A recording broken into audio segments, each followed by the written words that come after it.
What's up, everyone? I'm Kevin with HaloLifts. Today we're going to talk about spacers for your F-150. All of our spacers that we offer out of the 2-inch and 2.5 inch are made out of 6061 T6 billet aluminum. So what's included in the kit, depending on the size you go with. And we get a lot of questions asking what size is better for me. So hopefully I can answer some of those questions for you.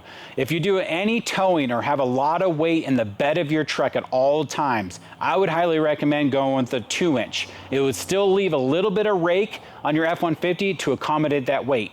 If you don't ever have any weight in the back of your truck, then go with the 2.5. The 2.5 will level it out even better. And obviously, you get the hardware pack with whatever size you go with. This one is our 2-inch, and this guy over here is our 2.5.